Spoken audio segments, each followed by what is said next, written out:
The island of Sodor, like a lot of islands, has been around for a long time.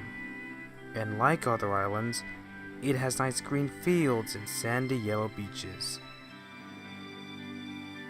But it also has windmills and coal mines, and docks where goods and visitors to the island come and go. And like all islands, the island has its own set of tales. Who's that puffing down the line? Why, it's Thomas! Hello, Thomas! Oh, hello there. Welcome to the island of Sodor.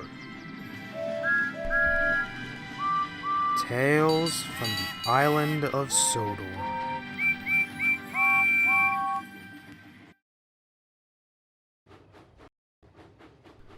Curiosity, Part 1.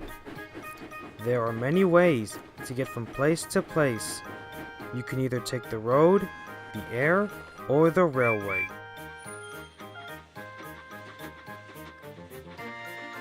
The Northwestern Railway is the local Sudrian's main mode of transportation for both passenger and goods. But the NWR is not the only railway on Sodor. There are some places in the high hills where it would be very difficult for the big standard gauge engines to go. So that's where the narrow gauge engines come in.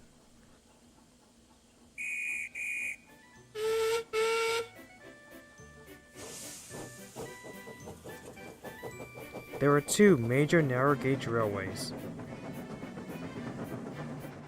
There is the Culdifell Mountain Railway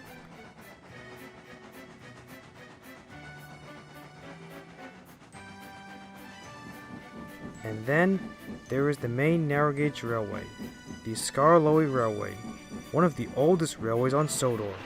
The little engines and their crews try their best to be really useful.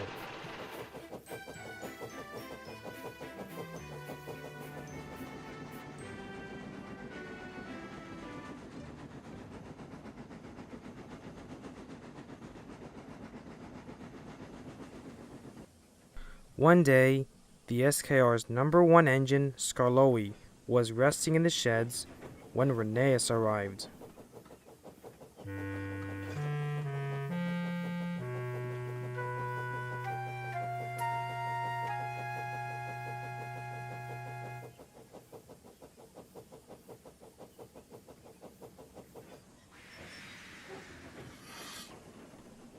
Hello, brother. How are you and your crew doing? Asked the old engine. Reneus could only sigh.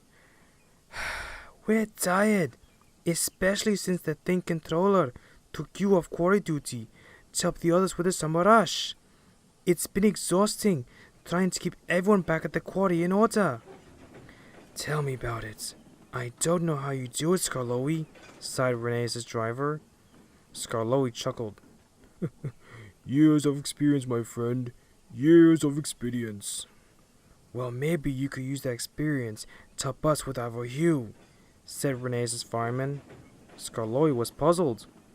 What's wrong with Ivo? Asked Skarloey. What isn't wrong with him? Said Reneus' driver. Driver! Huffed Reneus. Oh, come on now. You know that Engine and his crew have always been a bit of a handful since they've joined the railway, said his driver. Ivo Hugh, named after the Steamworks' chief mechanical engineer, Mr. Ivo Hugh, is the youngest engine on the SKR, being built in 1996.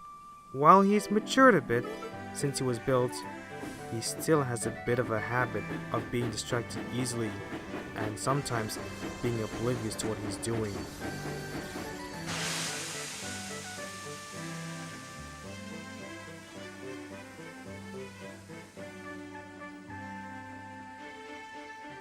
He is also very intrigued by the railway's history. We'll do it.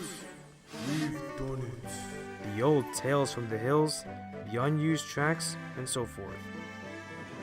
This quarry is so big. I wonder how long Ivo, watch out!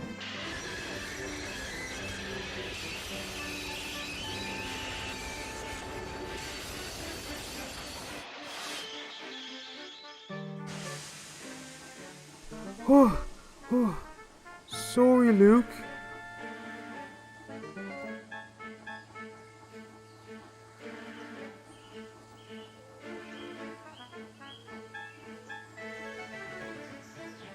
One wonders who was the person and the reason for drawing such a big outline of a man.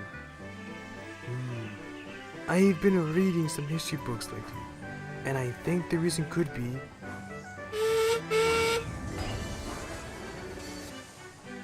For the sake, Ivo, get a move on. just as I was about to say, said Ivo's fireman. Oh, yes, right, of course, right, sorry, Duncan, come on, driver. Yes, right. Right away then.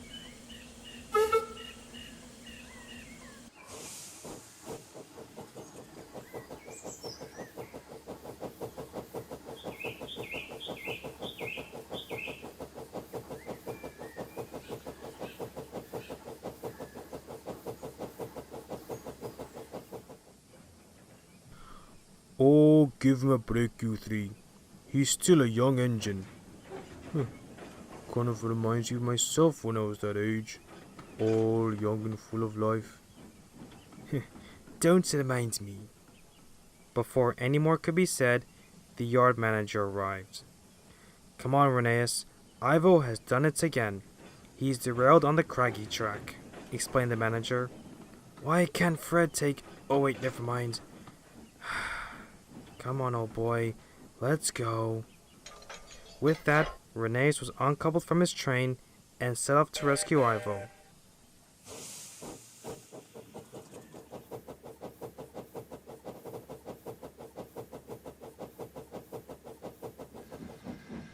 Reneus soon found Ivo.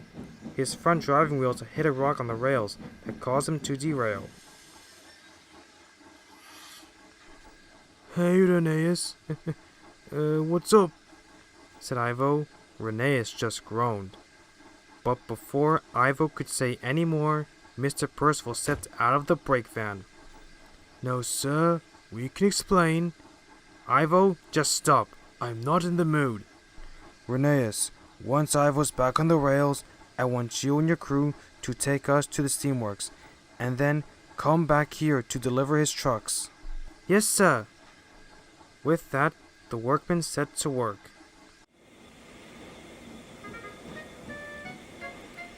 A little while later, Reneus took Ivo Hugh to the steamworks. Victor, Kevin, and the rest of the steamworks staff were waiting for them. What happened this time? Asked Victor. Ivo explained. Well, we were running late, as the workmen took much longer than expected to load up our trucks, so we had to hurry.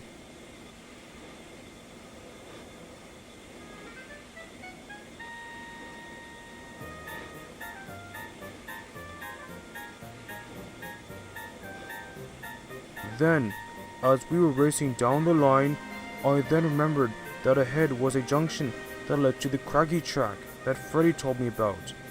It was the original line to get up the hill before the current one was built. He also said that it was much shorter, explained Ivo. So then, why does no one use it? Asked Kevin. That was because it was deemed unsafe from the loose rocks from the surrounding cliff faces. As we found out, said Ivo's driver. And this is why we stick to the approved route, said Mr. Percival. Yes, sir. Sorry, sir.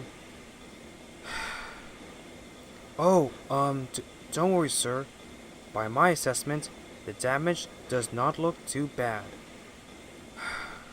Good. But one more slip-up from you three, and I'll have to keep you here in the Crovensgate yards until I can trust you again. Ivo and his crew were horrified. No, sir. Please, sir. Anything but that, sir. Begged the young engine. Well then, don't disappoint me. Don't worry, we won't, said Ivo's driver.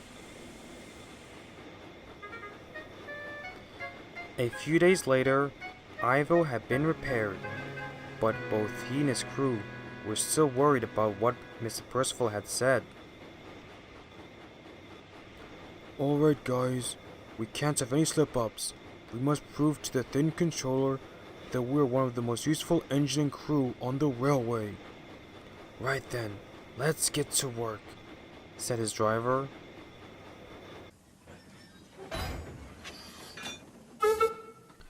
Over the next few days, both Ivo Hugh and his crew worked as hard as they could. They did their best not to get distracted and to focus on the job at hand. I wonder if... No, must not get distracted. Must concentrate.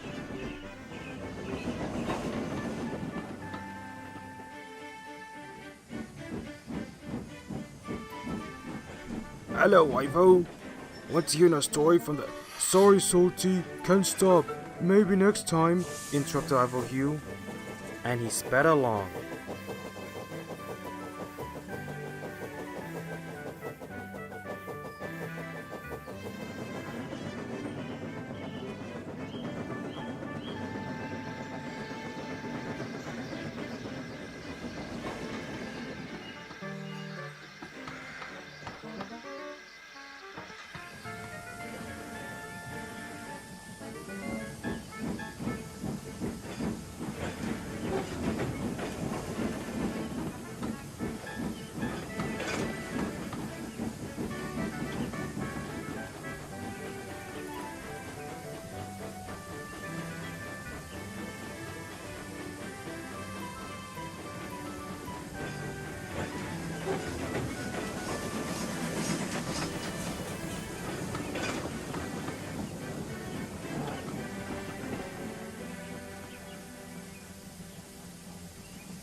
One night, Ivo Hugh and his crew arrived at the sheds. They were exhausted, but tried to keep themselves up to listen to what the others had to say. So, how was your day, guys? Anything interesting happen? Asked Rusty. No, huffed Duncan. The same thing as every other day. Same annoying passengers, same annoying kids, same... Alright, that's enough out of you, impudent scallywag. Duncan just groaned. Ivo chuckled, but then he saw Luke roll past with that particular consist of trucks and vans.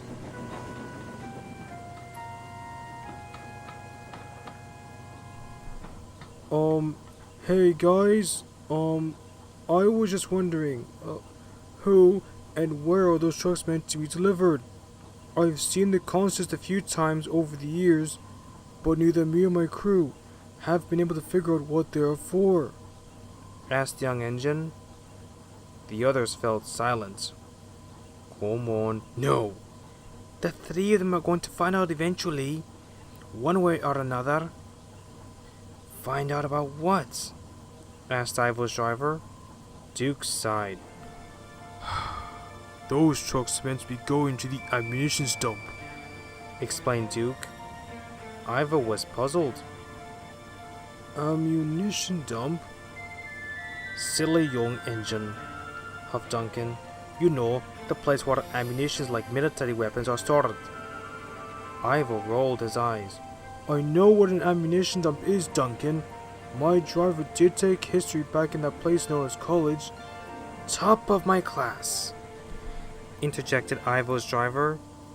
Yeah, so anyway, but what I meant was, what ammunition dump? In the 25 years I've worked here, nor do I think either my driver and fireman, have ever heard of such a place here on Sodor. I've heard of a few rumors here and there, but I didn't really take them all that seriously, said Ivo's fireman. Well, there is an ammunition dump.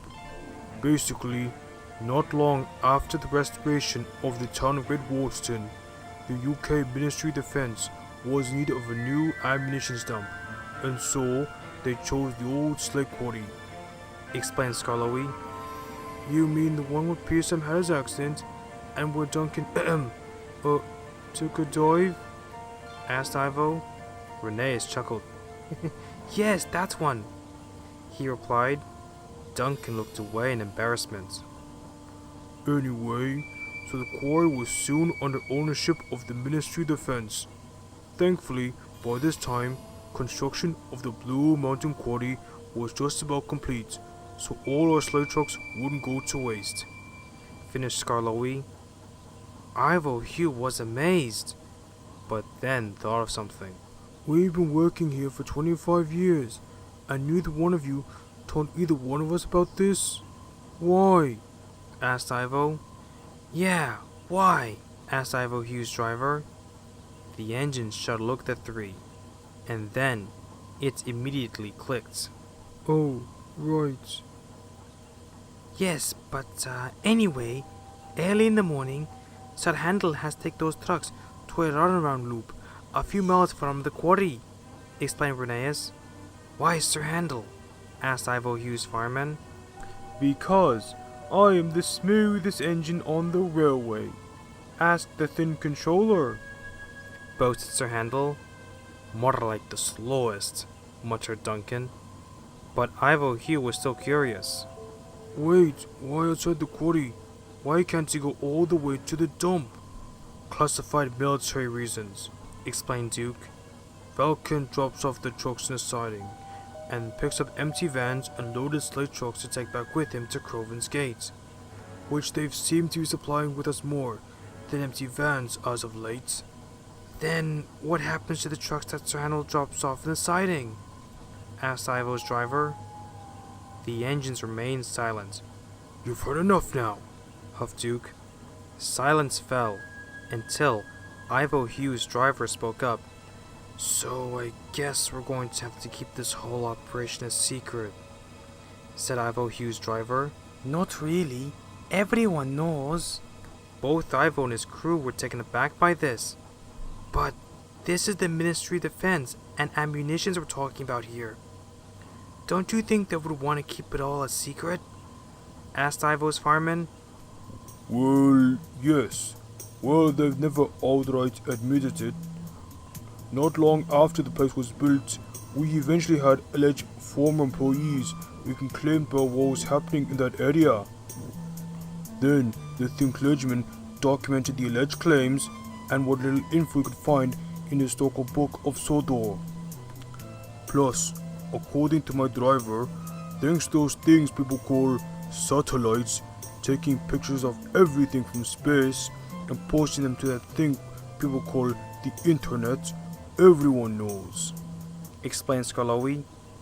I see, said Ivo's fireman. Yes, well anyway, the thing controller trusts us. Mainly me. Yes, because we have much more experience and are more trustworthy than you three. That's why he has yet to tell you lot. Duke, huffed Skarloey. Well, he was stuck in the steamworks for gallivanting off on an old track instead of following the assigned route, huffed Duke, and arguments began to break out amongst the two old engines. While that was happening, Ivo Hugh's signal changed to go, and he puffed sadly away.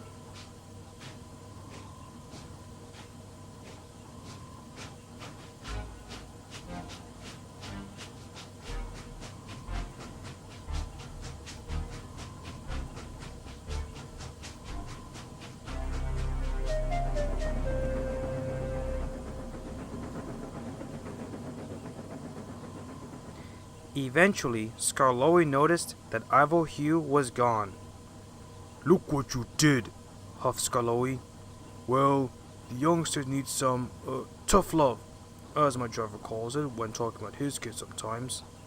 Yeah, sure, you old boss. Duncan, huffed Rheneas. Can't you go one day without cussing? He asked. That's like asking James to not be narcissist or regarding his delivery for a week. It simply cannot be done, huffed Duncan. Meanwhile, Ivo Hugh had made it back to Crovan's Gate and was settling down in his shed. But he was still cross. Not as experienced or trustworthy as the rest, he huffed. I'm sure Duke didn't mean it in a harmful way. He and the others are just looking after you. I mean, you are the youngest engine on Sodor, and we're also still getting used to being your new driver and fireman," soothed Ivo Hugh's driver, but Ivo was still upset. That may be so, but I've grown a bit since I was built, all those years ago. I mean, look at the work we've done, since I last left the Steamworks. Well, yes, but... And another thing, interrupted Ivo. how can we have experience to do important work if they don't trust us? One day, Sir Handel and the other engines will not be available, and we'll be the only ones left. This sounds like a very important delivery that cannot be late, so they'll have to let us take it at some point, or at least show us how to do it. Huffed Ivo. Their chance came sooner than expected.